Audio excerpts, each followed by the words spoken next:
Yeah. I made sure I had glasses with me. But I did good service.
Good morning.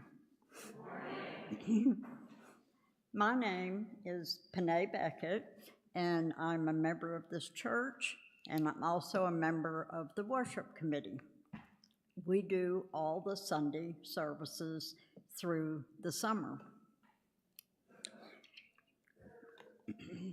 My pronouns are she, her. Welcome to the Unitarian Universalist Church of Urbana-Champaign. We're a church of many different theologies and identities, united by our shared commitment, building community, seeking inspiration, promoting justice, and finding peace. Please look around at the color-coded lanyards of your neighbors and be aware and respectful of others' needs and boundaries. I see mostly green. All right, that's good. We are a congregation of all ages, which means we embrace all the noises and little disruptions kids can bring into a Sunday morning. But we do invite you to set your cell phones to silence mode, please. As always, you are welcome to get coloring kits from the box in the entryway near where the lanyards are for children or for yourself. Whether this is your first Sunday with us or your 1000th, whether you're here in the sanctuary, fellowship hall, or watching from afar, know that you are welcome here, and this service is here for you. May you find in it something you need. Remember that there is still time to send joys and sorrows to be read aloud later in the service. You can email them to joysandsorrows@uuc.org, or there are cards on the pews that you can use, or if you don't see one of the ushers will be happy to bring it to you. Just raise your arm and they'll bring it.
Join now in the lighting of our chalice, and please recite the words along with me as we say, as we kindle this flame, we reignite our commitment to our congregational mission to build community, seek inspiration, promote justice, and find peace.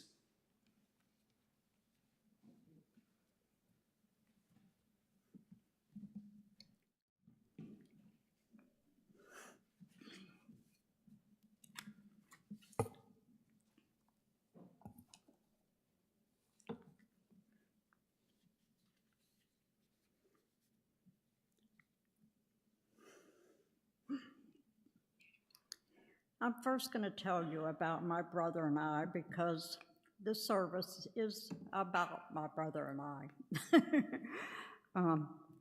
I was born in April of 1945 in a little bitty town in Pennsylvania, western Pennsylvania. The day I was born was emotional for my brother because he wanted me out so bad. You know, he just already had this really deep connection with me, and I was going to be his sister. Well, at that time, when a mother had a baby, she was kept in the hospital, and the baby was kept in the hospital for 10 days.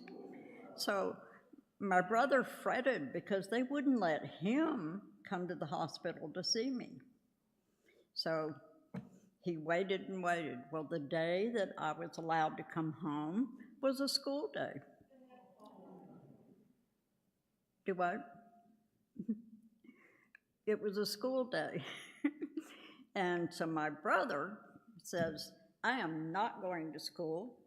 I'm here to greet my sister and spend the day with her. And my parents argued with him. Well, my brother wasn't one to argue with. No, when he made up his mind, that's how it's going to be, and that's how it was.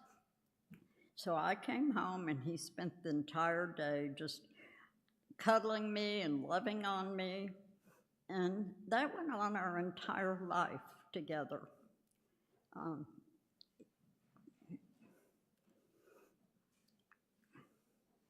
This is very emotional for me.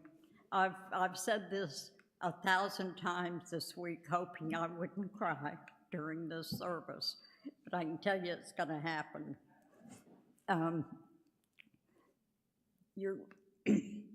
My parents, when I was 7 years old, well, first, they moved us to Florida from Pennsylvania because my father was tired of the politics there, and so off we went to Florida, and we landed in Jacksonville, and that's where we stayed.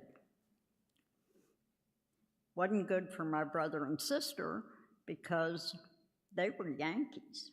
They were damn Yankees, according to all the kids in their schools. So they got in fights every day on the way home.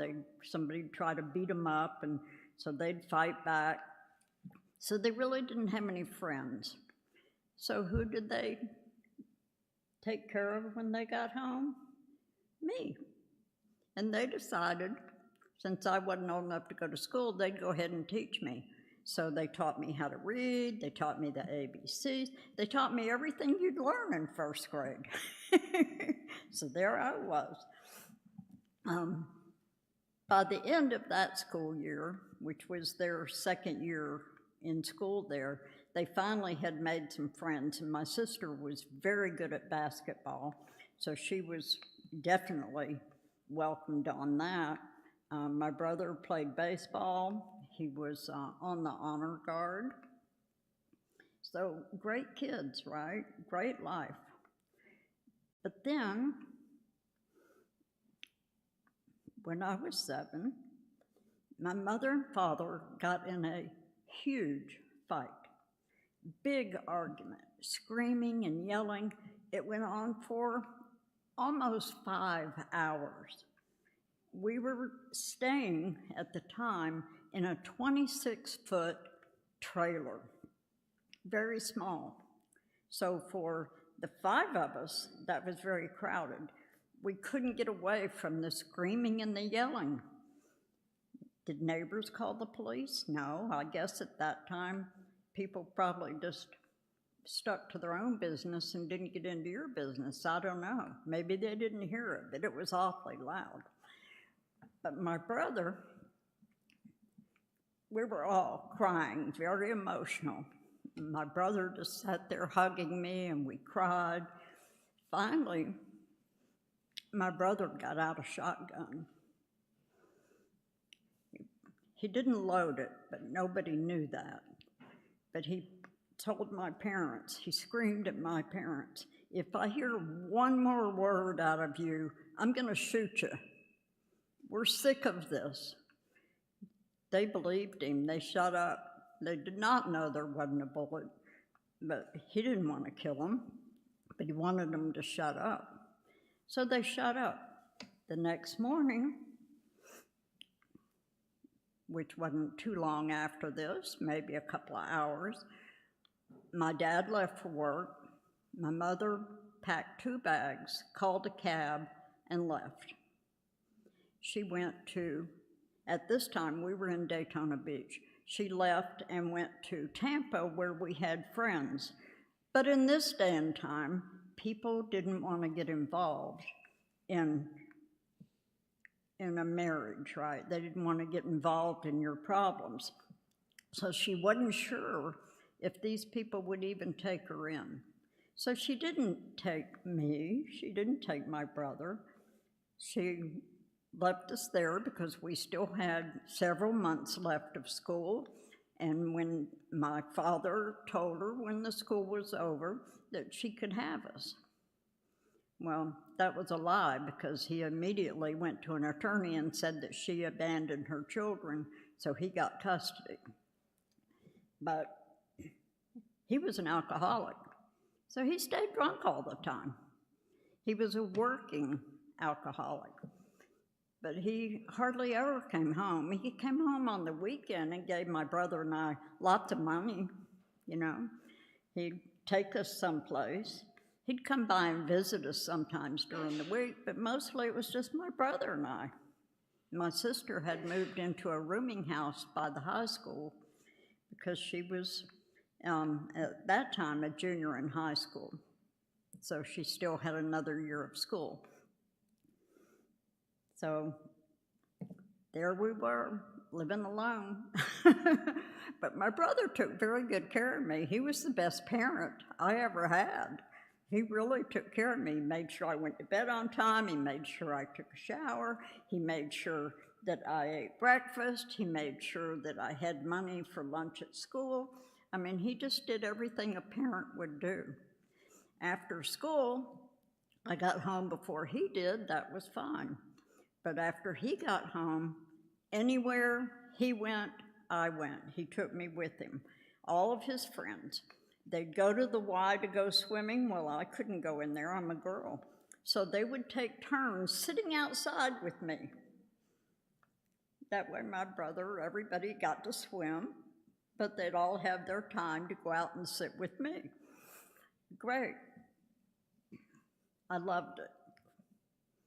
We were extremely close.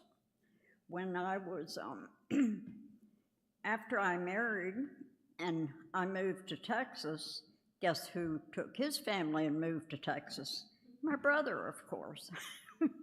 So that's the beginning of that relationship.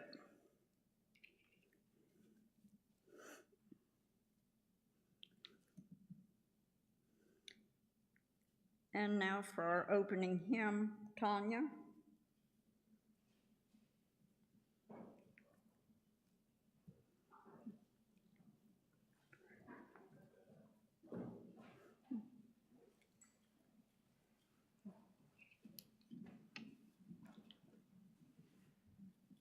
Thank you. You can let him know when you're ready. Please rise and join us if you're able.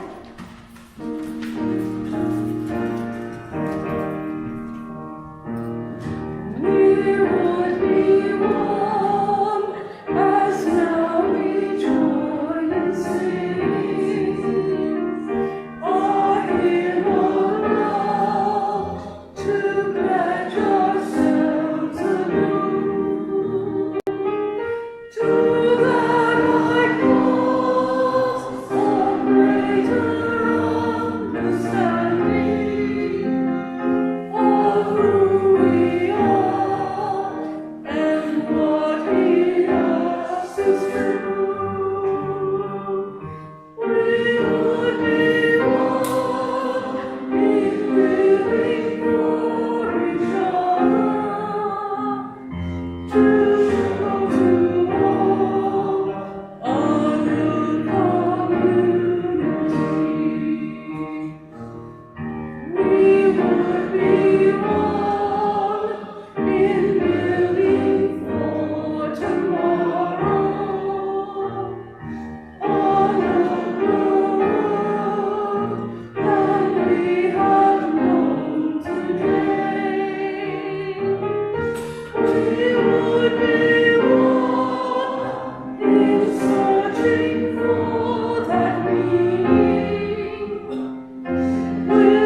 Thank you.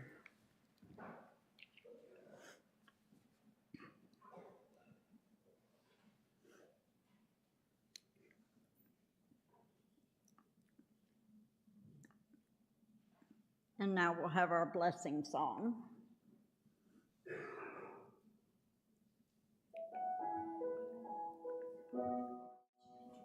First, because usually the blessing song is when they light the candles. Do what?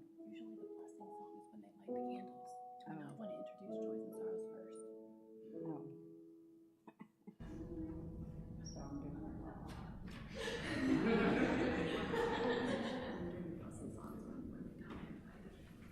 Yeah. Yeah.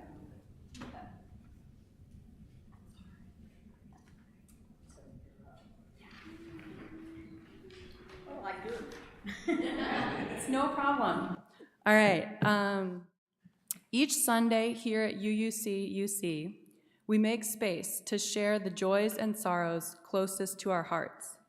We usually take a long pause with music to give folks time to write down the personal joys and sorrows they are carrying and wish to share, either on a card or in an email message to joysandssorrows@uucuc.org. Then the worship leader, that's me, reads out those shared messages so that we can celebrate each other's joyful news and support each other's grief. Today, those who wish can come forward and light a candle for those joys and sorrows that you do not wish to share aloud. You are now invited to sing our blessing song and come forward to light the candles.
Is it not on? Okay, there we go.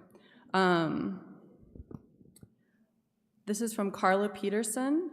So grateful for several weddings and family gatherings to hang out with the family. Wonderful. From Catherine Connor. So glad to be back and to see so many old friends. From Gail Cohen. Happy birthday to my amazing friends. Barbara Hudgens today, Pat DeWalt is Thursday, also on Thursday is Sandy Hannum and Sally Babbitt, and then Kathleen Robbins is Friday. Happy birthday, so many birthdays.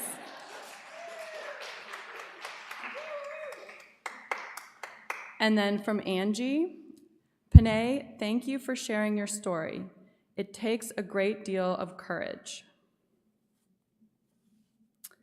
From Elizabeth Larson, today is my last service with y'all as a Chambana resident. I cannot express the love, I think that says love, and joy and light. That this congregation, especially the kids' table, has brought into my life. I'll be serving love from Connecticut. Good luck with your move, Elizabeth. And then finally,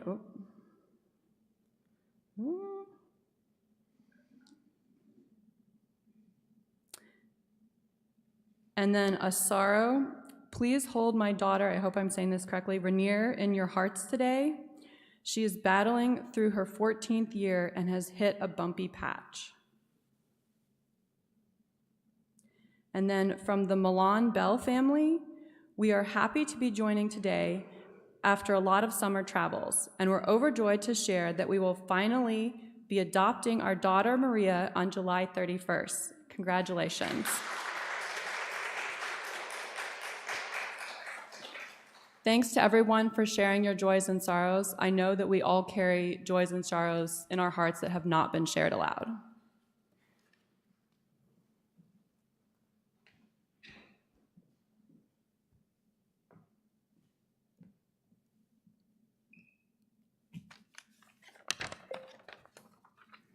Good morning. I'm Claudia Gross, and I'm here to remind you of our connection to our community and community matters. We have many opportunities to connect both within and beyond our congregation. We invite you to subscribe to and read our weekly e-news to stay updated on all of the activities offered through our REE programs and our Social Action Council. Each Sunday, in recognition of our very real interdependence and reliance on each other, we pass the plate and share our offering with an organization doing the work of justice in the world. For our July Sundays, we are sharing our plate with Feed Our Kids, who provide nourishing food to food-insecure school children on weekends and school holidays throughout the school year. Executing that mission takes many hands and a great deal of generosity. You may give by text or through the online portal on our website, or if you are here in the sanctuary, the basket will be passed and checks can be made out to UUCUC. Half of what you give will go toward sustaining the work of our church. The other half will go directly to feeding our kids. Please give what is generous for you.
Thank you.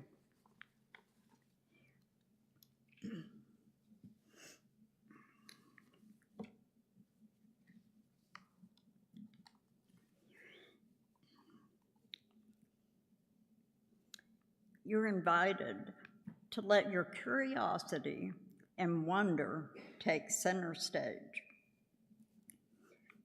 I know you'll be thinking that I need therapy when you hear this. I had therapy for years.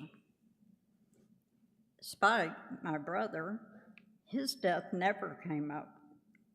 Why? Because I shoved it down. I'm sorry.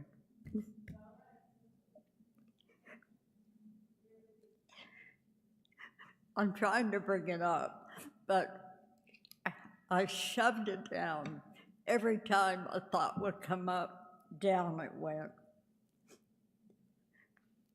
What helped me the most, now it doesn't seem like it because I'm crying, but I started doing meditation with Dave Sharp, a member of our church.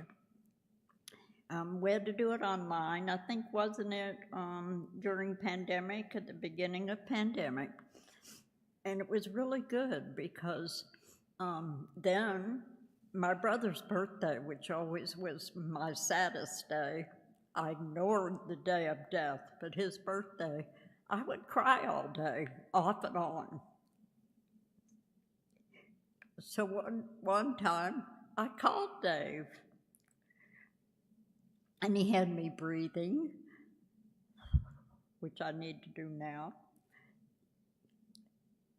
But he, through meditation and through the breathing, got me through it. And now I don't do that on his birthday anymore. I might cry a little bit, but not like I did. It's not, I'm bringing it up. So this is kind of therapy for me right here, just being able to talk about it. Early one morning in March of 1968, I was in a counseling session and my attention kept getting pulled. You know, have you ever had that? Have you ever had something like you don't know what's going on, but it's like something's happening? Somebody's trying to get your attention. You start worrying. Well, it kept getting worse, and finally I ended the counseling session, and the person I was with said, you know, she could tell something was going on, like, you know, I was having a hard time keeping my attention. But it kept happening, and this was about 3 o'clock in the afternoon. So we ended, and I went in my office, and then a bunch of people wanted to go out to dinner. So I said, okay, well, I still had this pulling, and it was starting to get stronger. So we get over to the restaurant, I place an order, and then it was really strong. And then I knew this has something to do with my brother, you know?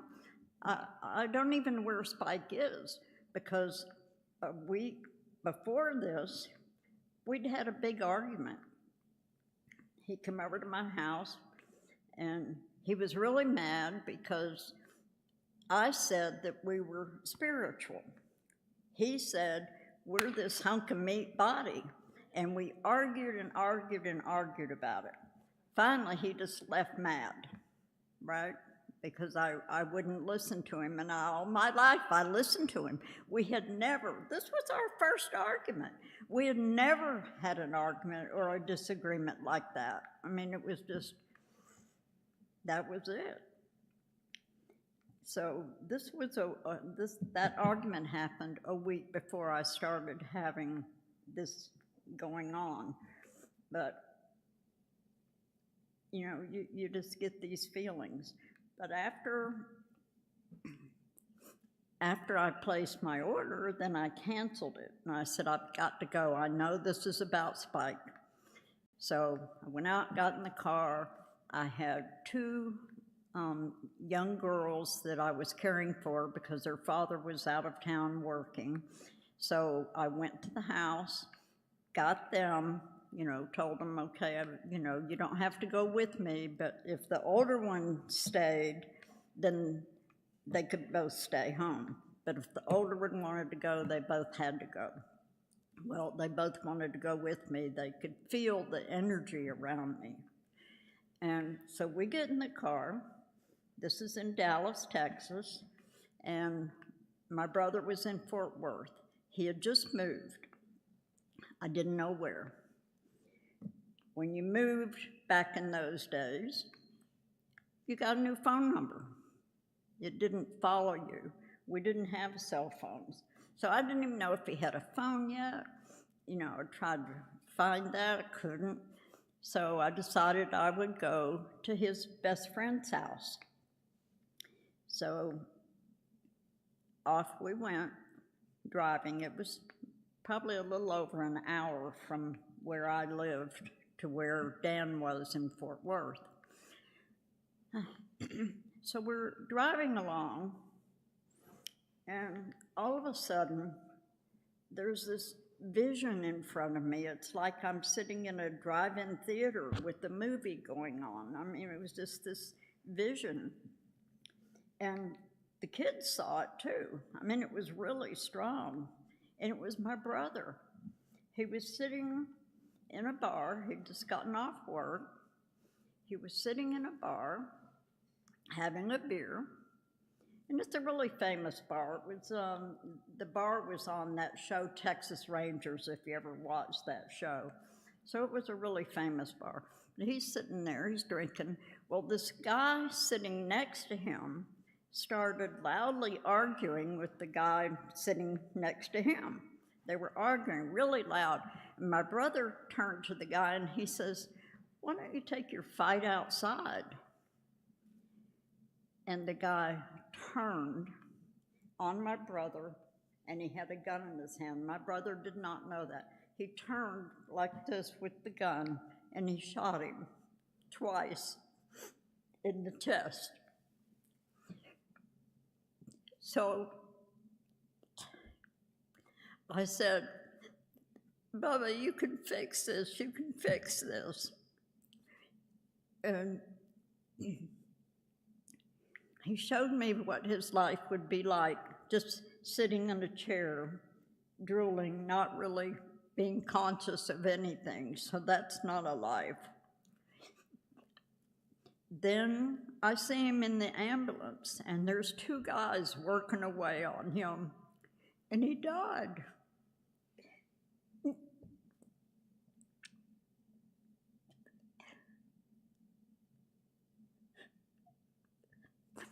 I guess he didn't want anybody else to have to tell me.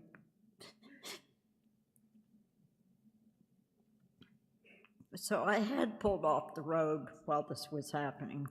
So we get back on the road, we get over to Dan's house, and I go in, and there was several people there, which really wasn't unusual, because Dan and his wife had an open house. People were always just going to their house for coffee or whatever. So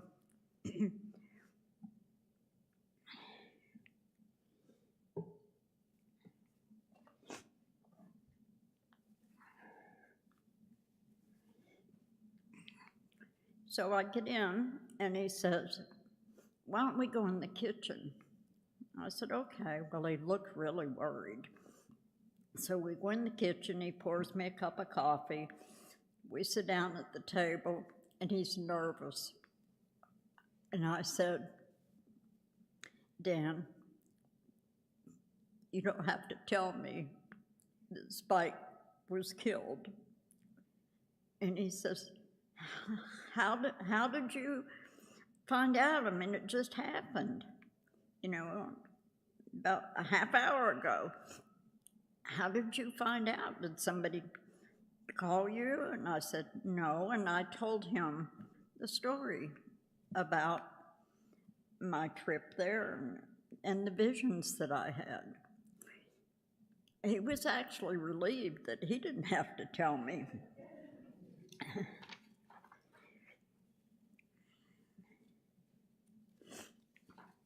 See where I'm at here.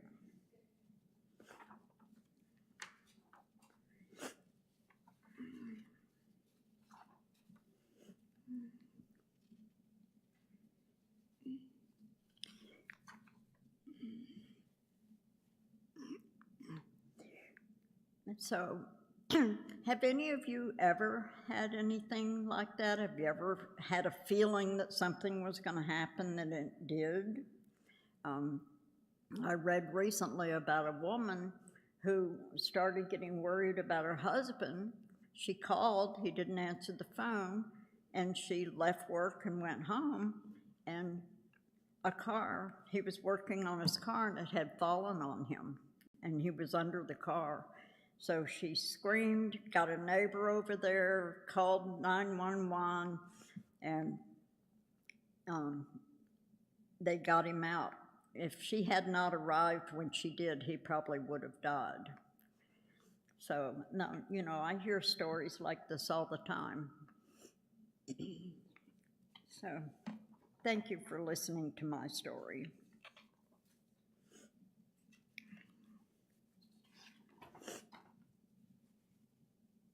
And I didn't cry as much as I thought I would. How am I doing, Dave?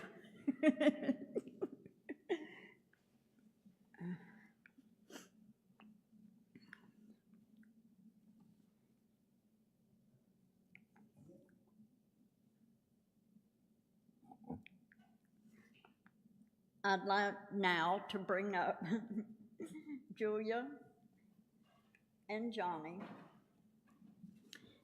And I really want you to listen to the words of this song, because this is Julia's story about her brother and his death.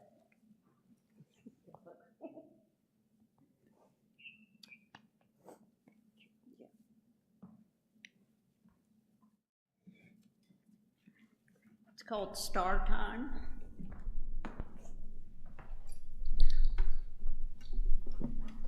So, when Penne told me that she was going to be sharing this story, I immediately thought about this song, which is about a similar, not exactly that sort of experience, but the experiences I had after my brother died.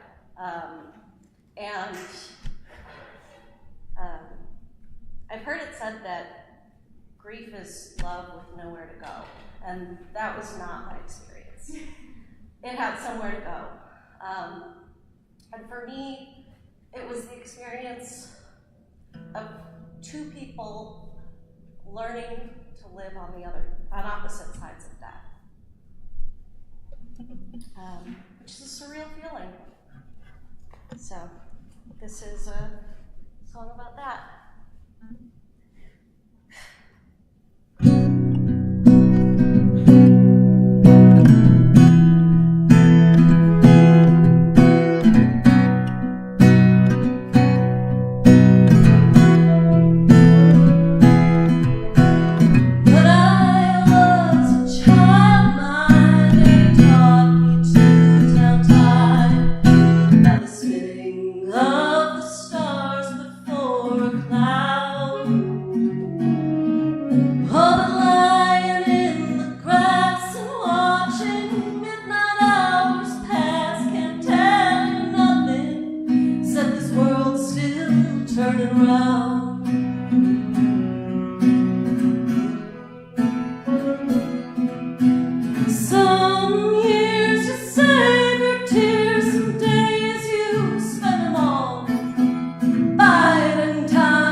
Makes as much sense as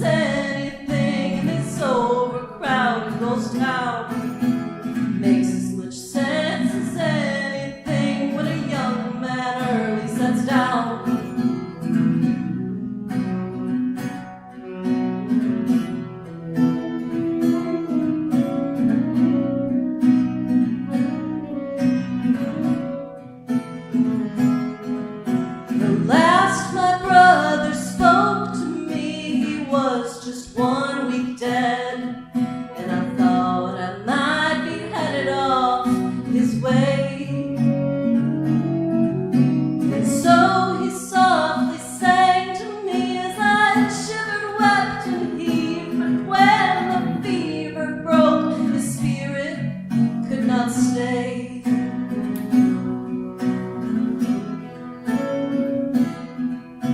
Some years you save your tears, some days you spend them all biding time by mountain shrine, waiting for the snow to fall.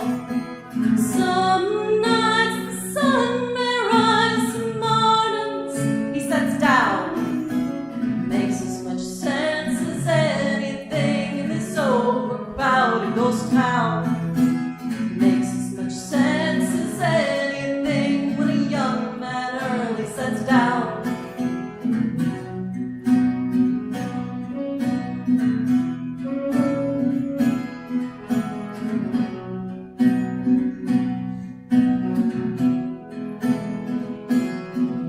10 years before we lost our Neil, I dreamed that I had died. Their heaven was a golden midnight shore, but never did I feel afraid as I waded through the waves. For in this dream my brother long had gone before.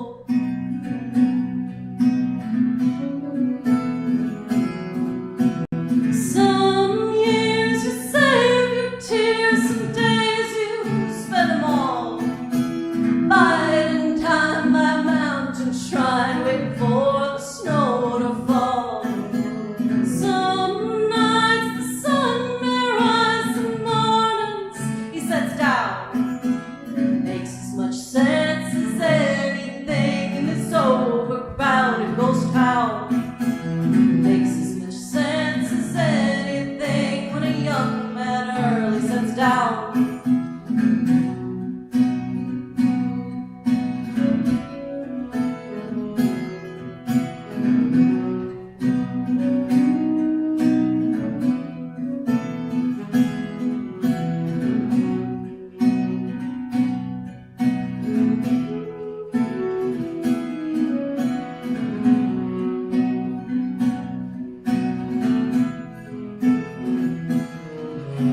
Spirit in my darkest hour, won't you clear the sky?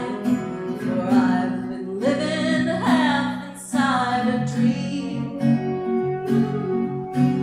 When the time won't pass, or else the minutes slip too fast, that's when I fear this world's exactly as it seems.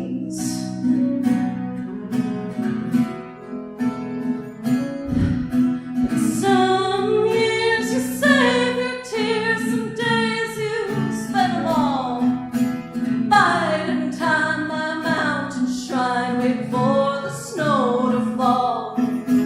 Some nights the sun may rise, some mornings he sets down.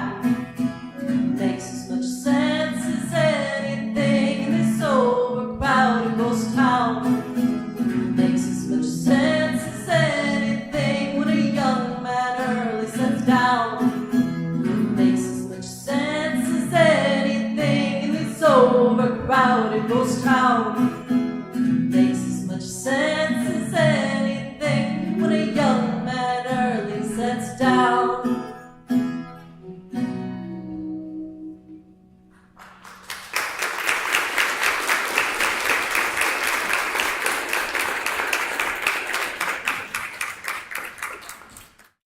Thank you so much.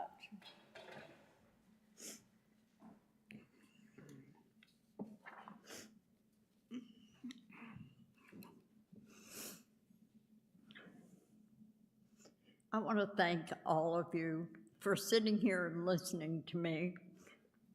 This is my therapy, sharing my feelings.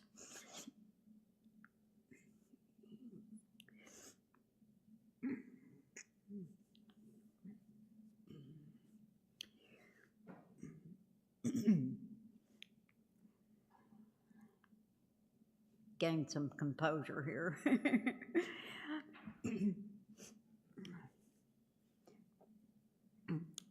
After the service today, we all go, if you want, to Fellowship Hall. There's a committee that, you know, they put out food for us. If you're here for the first time, you know, there's coffee, food, lots of good talking, laughing.